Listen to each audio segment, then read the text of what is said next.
Os jogos de azar sempre foram objeto de muita controvérsia. Não seria diferente agora com a invasão dos bets e dos tigrinhos nos nossos celulares. Já temos uma boa amostra do espetáculo satânico que nos espera caso a roleta continue girando, mas parece que não conseguimos evitá-lo. Somos frutos de uma geração secularizada e politicamente contaminada até o talo pelas ideias iluministas de um lado e pelo marxismo do outro. Tais visões de mundo, antagônicas na superfície, mas igual e profundamente anticristãs, incutiram na sociedade moderna a sensação de que a verdade oscila como um pêndulo entre o indivíduo e o coletivo, que não passa de um falso dilema. Vamos colocar as cartas na mesa. O liberal, defensor do mercado acima de tudo, adoraria ver a infinidade de caça-níqueis convertendo os centavos dos outros em bilhões para si. O socialista moderno, um tanto resignado quanto ao fato de não conseguir manter todas as atividades lucrativas dentro do Estado, quer ao menos os impostos que essa indústria de apostas pode gerar. Tudo pelo dinheiro. Como são parecidas as duas faces de uma moeda, não é? Os argumentos de ambos os lados chegam a ser comoventes. O mercado autorregulador preservaria a liberdade, truco liberal. Os impostos de tal atividade permitiria que políticas públicas fossem implementadas, contribuindo para a justiça social, retruca o socialista. Mas debaixo desses arroubos de benignidade, tanto um quanto o outro sentem apenas desprezo pelas pessoas. Querem nos convencer de que só podemos apostar no preto ou no vermelho. Como eu disse, é um falso dilema, já que sempre podemos optar por sair fora desse jogo. E por que a gente não faz isso? Eu convido você a conhecer o Clube dos Miseráveis. O amor pela fortuna é comum nos homens que vivem na miséria. Num país miserável, talvez se configure até num traço cultural. E te ouvindo, minha filha, o que é, morengueira? Acertei no milhar, ganhei 500 pontos, não vou mais trabalhar. Você dê toda a roupa velha aos pobres e a mobília podemos quebrar. Isto é pra já, vamos quebrar. Ah, bons tempos em que a música brasileira não era tão miserável quanto a de hoje e conseguia capturar com alguma graça o espírito de um povo. Moreira da Silva cantava a crônica do brasileiro que vive sem alento e acaba por recorrer à zebra quando o leão ameaça arrancar sua cabeça. Acertou no milhar o apostador do samba de breque, mas tudo não passou de um sonho, né? Que bom! É mais rico o sujeito trabalhador que é acordado pela mulher chamando pro batente do que aquele que ganhou uma bolada.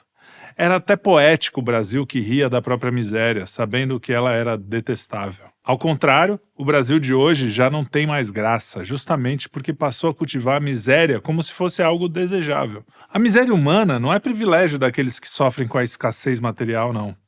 Talvez seja até mais comum entre os ricos, muito ricos, milionários, bilionários. Hoje, somos o paraíso dos miseráveis.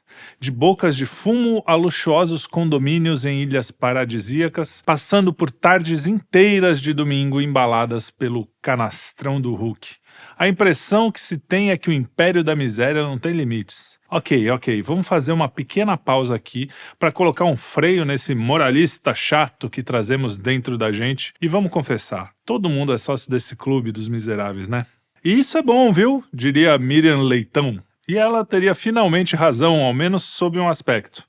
Se quisermos ter alguma chance de não sucumbir, de não cair numa armadilha ao nos imaginarmos cândidos e impolutos pairando sobre uma nuvem de virtudes e assistindo de camarote ao show de horrores encenado pela escória da humanidade, é bom ao menos ter consciência de que estamos todos na mesma areia movediça e a única chance de não afundarmos é nos agarrando ao socorro que vem do alto. Paradoxalmente, o socorro que vem do alto só nos alcançará quando olharmos para baixo ou para o lado e nos compadecermos dos nossos compartes. Que eles também se compadeçam de nós, né? Afinal, queremos sair da miséria, mas ao descartar o espírito e nos aferrarmos ao que há de mais rasteiro, viemos parar aqui nesse buraco.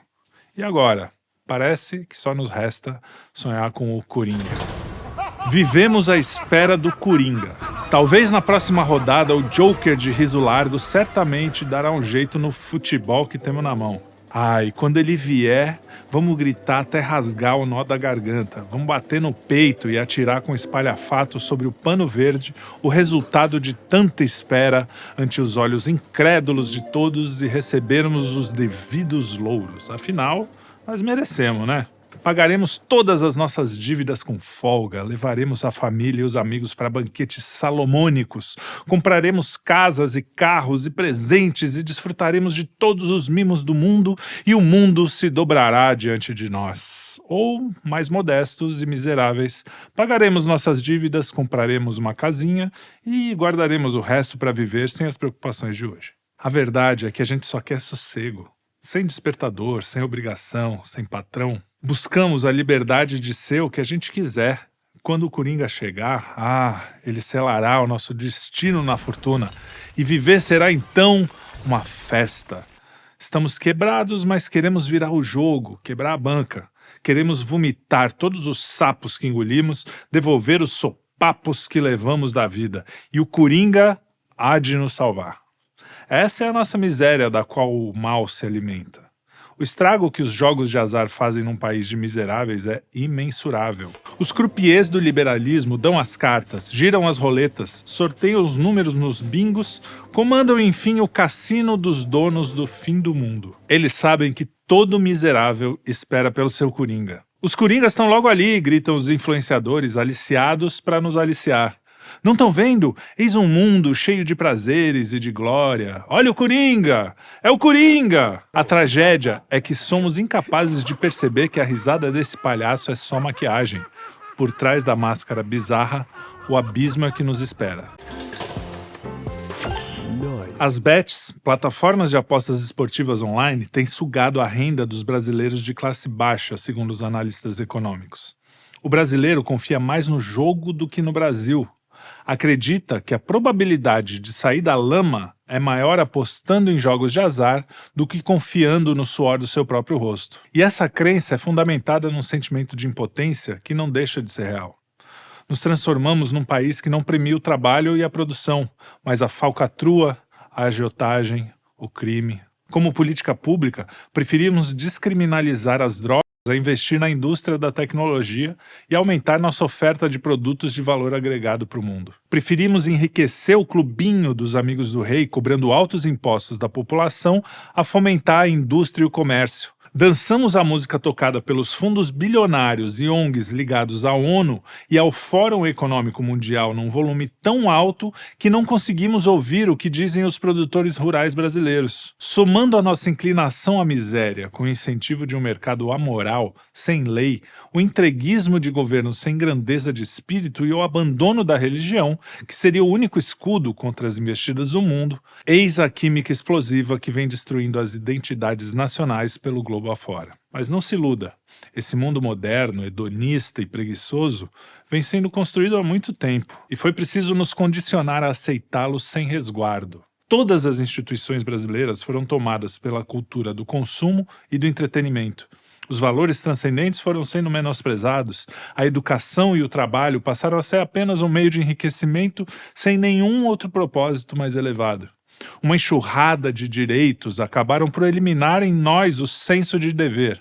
Fomos infantilizados. E quando o celular se popularizou, os estímulos a esse novo estilo de vida na sarjeta aumentaram exponencialmente. O tigrinho fofinho é apenas o símbolo de uma tragédia anunciada. Não somos apenas miseráveis, mas miseráveis indefesos conduzidos por um mascote pueril através de ladrilhos coloridos para encontrar o pote de ouro no fim do arco-íris.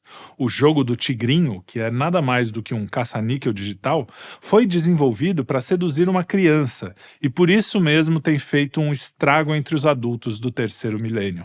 No Mato Grosso do Sul, segundo matéria do G1, a enfermeira Gabriele Sabino, de 23 anos, que sumiu após sair da casa dos pais em Piracicaba, foi encontrada em choque pela família em Campo Grande. A jovem era pressionada por agiotas após fazer uma dívida de 25 mil em apostas online no jogo do Tigrinho. No Paraná, uma jovem de 22 anos é suspeita de furtar 179 mil do avô para gastar no chamado jogo do Tigrinho. Em Maceió, uma mulher lamentou ter perdido 200 mil reais no jogo do Tigrinho.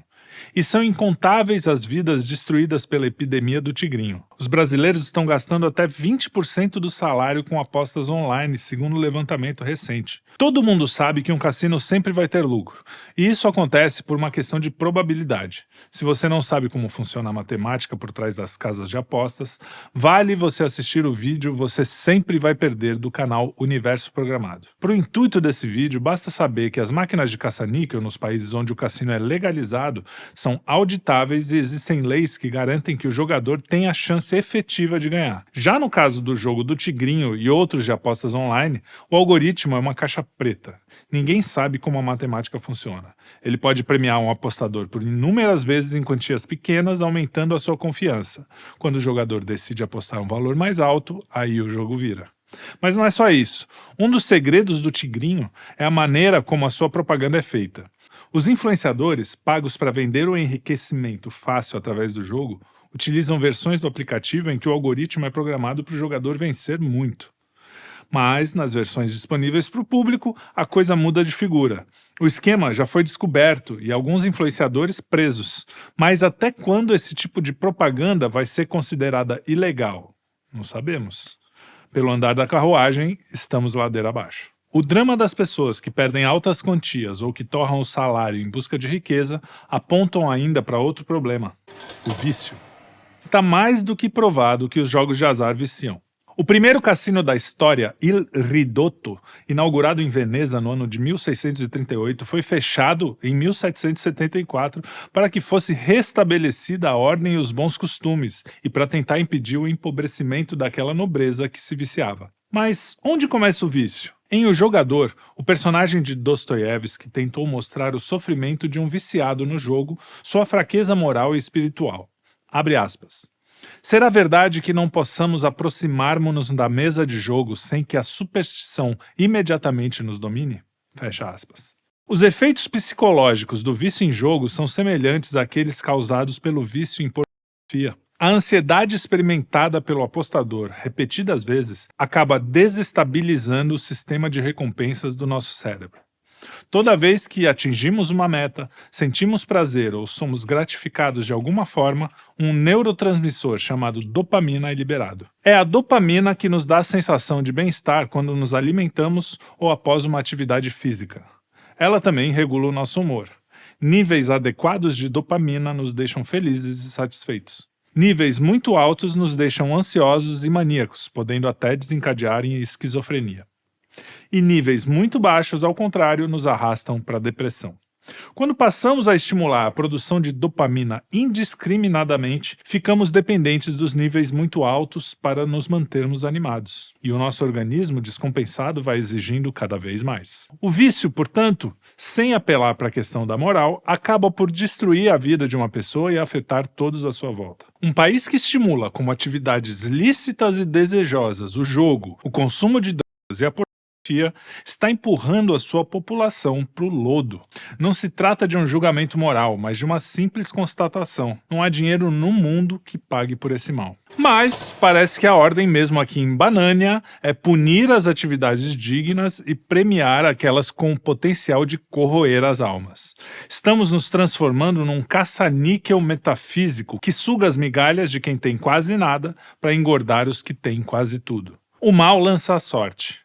Duas faces perfazem o mesmo tostão diabólico. Mas a verdade é que não precisamos dele.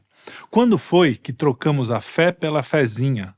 Quando foi que escolhemos o vício, a fraude, o egoísmo, a avareza, a luxúria em detrimento do trabalho, da honestidade, do amor e da compaixão? Quando foi que deixamos de cultivar a vida em comunidade para festejar a decrepitude de uma sociedade cínica e mesquinha? Quando foi que decidimos apostar na miséria? A moral não é moralista, é apenas uma lembrança de que nós, criaturas, estamos contingenciados no tempo e por isso mesmo podemos subir ou cair. É preciso fazer escolhas. E para fazer as escolhas certas, a gente precisa saber onde é que está o norte. E no fundo a gente sabe, né? Mas quando olhamos para lá, vemos uma cruz. Não podemos ser covardes. Não temos que fugir e tentar salvar a própria pele. Sim, nós somos miseráveis, mas naquela cruz está toda a misericórdia. Não tenhais medo, pede-nos Cristo, que sacrificou-se por nós. Pois aquele que quiser salvar a sua vida, a perderá. Mas o que perder a sua vida por causa de mim, a encontrará. Mateus 16, 25. E aí, Vai ficar dando sopa pro azar?